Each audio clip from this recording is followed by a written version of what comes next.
और आइए अब जानते हैं अन्नदाता निशुल्क फोन के माध्यम से पूछे गए समस्याओं का समाधान।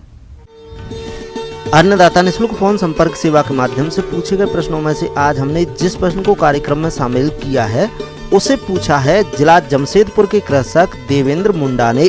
यह मोरिंगा की खेती के बारे में संपूर्ण जानकारी चाहते हैं। तो देवेंद्र मुंडा जी, आपकी जानकारी के लिए प्रस्तुत है कार्यक्रम का ये अंश। आज मैं आपसे चर्चा करने जा रहा हूँ सहजन के बारे में। मोरिंगा सहजन, इसको कहीं पे सूटी, कहीं पे ड्रम स्टिक, कहीं पे कुछ और नाम से लोग जानते हैं।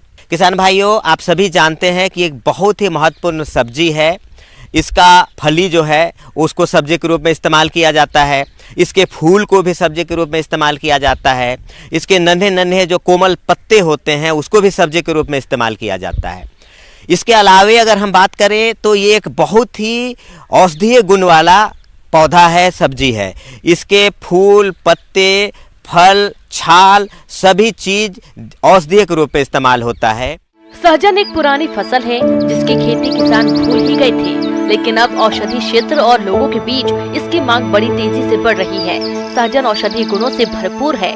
सहजन में 300 से अधिक रोगों की रोकथाम के गुण होते हैं। इसमें 92 तरह के मल्टीविटामिन, 46 तरह के एंटीऑक्सीडेंट, 36 तरह के दर्द निवारक और 18 तरह के एमिनो एसिड मिलते हैं। कुपोषण और एनीमिया रोग में सहजन फायदेमंद होता है और यह एक ब्लड प्रेशर को कंट्रोल करने की बहुत ही अच्छी दवा है। अब इसके लिए है कि अगर कुछ किस्में अब ऐसी विकसित हो गई है, जैसे इसमें 12 मासी प्रभेद भी उपलब्ध किए हैं। इसके अलावा रोहित 1 है, कोयम्बटूर 2 है, PKM 1, PKM 2 है। इसके अलावा और अलग अलग क्षेत्रों में बहुत सारे स्थानीय किस्में हैं जिसका आप चयन कर सकते हैं और उसकी खेती कर सकते हैं।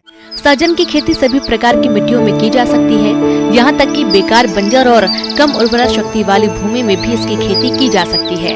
परंतु व्यावसायिक खेती के लिए साल में 2 बार फल देने वाले सहजन के लिए 6 से 7.5 pH मान वाली बलुई दोमट मिट्टी बेहतर पाई गई है। 1 हेक्टेयर में खेती करने के लिए 500 ग्राम बीज पर्याप्त है। साल में 2 बार फलन के लिए बीज से प्रवर्धन करना अच्छा होता है। बीज को सीधे तैयार गड्ढों में या फिर पॉलीथीन बैग में तैयार कर गड्ढों में लगाया जा सकता है। पॉलीथीन बैग में पौधे 1 महीने में लगाने योग्य तैयार हो जाते हैं।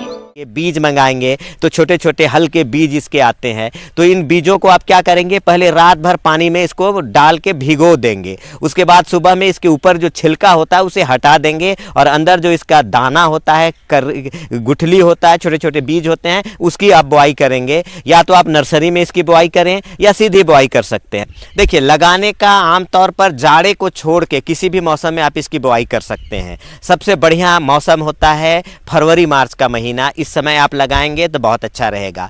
ध्यान रहे कि फरवरी मार्च के महीने में अगर आप इसकी बुआई करना चाहते हैं, इसकी रोपाई करना चाहते हैं, तो आपको सिंचाई का उत्तम प्रबंध आपको देख लेना होगा। वो ऐसे जगह पे करेंगे। अगर आप बरसात के मौसम में इसकी बुआई करते हैं, सिंचाई का साधन नहीं है, तो ऐसे ज़मीन पे करें जो बलुआही दोमट किस्म का हो और जल निकासी के साधन हो। अगर जल जमा होगा तो जो नए पौधे लगाएंगे या इसकी कटिंग लगाएंगे, टहनियों को आप लगाएंगे तो ये खराब हो जाएगा। जल धारण नहीं सहता है, जल जमाव को बर्दाश्त नहीं करता है। अगर आप बड़े पैमाने पे खेती के तौर पे लगाना चाहते हैं तो दूरी क्या होनी चाहिए, कतार से कतार 3 मीटर दूरी होनी चाहिए, पौधे से पौधे 3 मीटर दूरी होनी चाहिए। आप 60 से 90 सेंटीमीटर की तक के 60 से 70 सेंटीमीटर 80 सेंटीमीटर की लंबाई, चौड़ाई और गहराई का पीट बनाएंगे, गड्ढा खोदेंगे, उसमें समुचित मात्रा में कंपोस्ट डालेंगे, राख डालेंगे। अगर आपके पास करंज की खली है तो आधे kg प्रति गड्ढा के हिसाब से करंज की खली भी डाल सकते हैं। साथ ही साथ हमको ये बताते चले कि प्रति हेक्टेयर की अगर हम बात करें तो 50 kg नाइट्रोजन, 50 kg फास्फोरस और 50 kg पोटास की आवश्यकता होती है। यानी प्रति गड्ढा 50-50 ग्राम अगर हम डाल देते हैं DAP और 50 ग्राम पोटास तो आपके लिए ये सफिशियंट होगा। अब अगर तेज हवाएं चल रही हो, इसका अंदेशा है, तो आप लकड़ी का सहारा देके इसको जो H शेप देते हैं, 2 लकड़ी दोनों साइड बांध दे, बीच में एक और लकड़ी बांधे और इसको सहारा देके आप इसको खड़ा कर सकते हैं। इस तरह से आप बुआई कर सकते हैं। और जब पौध लगभग 75 सेंटीमीटर का हो जाए तो पौध के ऊपरी भाग की खोटनी कर दें। इससे बगल से शाखाओं को निकलने में आसानी होगी।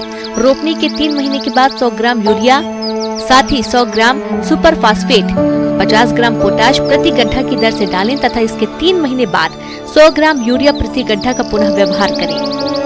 अच्छे उत्पादन के लिए सिंचाई करना लाभदायक है। गड्ढों में बीज से अगर प्रवर्धन किया गया है तो बीज के अंकुरण और अच्छी तरह से स्थापन तक नमी का बना रहना आवश्यक है।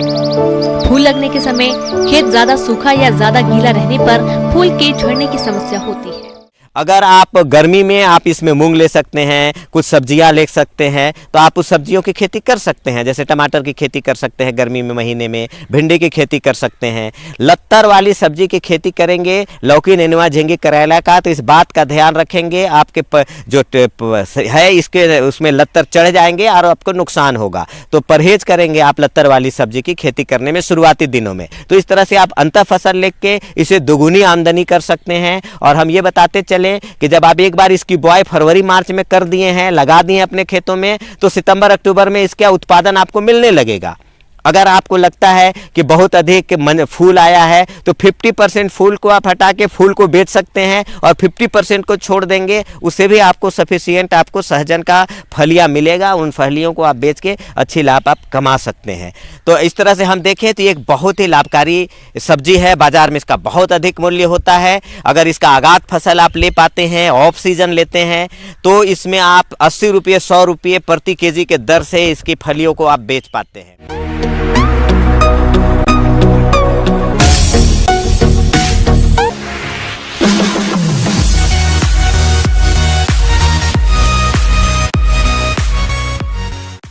एक नजर डालते हैं राज्य के कुछ मंडियों के प्रमुख फसलों के बाजार भाव पर।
किसान भाइयों, कृषि संबंधित समस्या और सुझावों के लिए आप हमें इस पते पर संपर्क कर सकते हैं।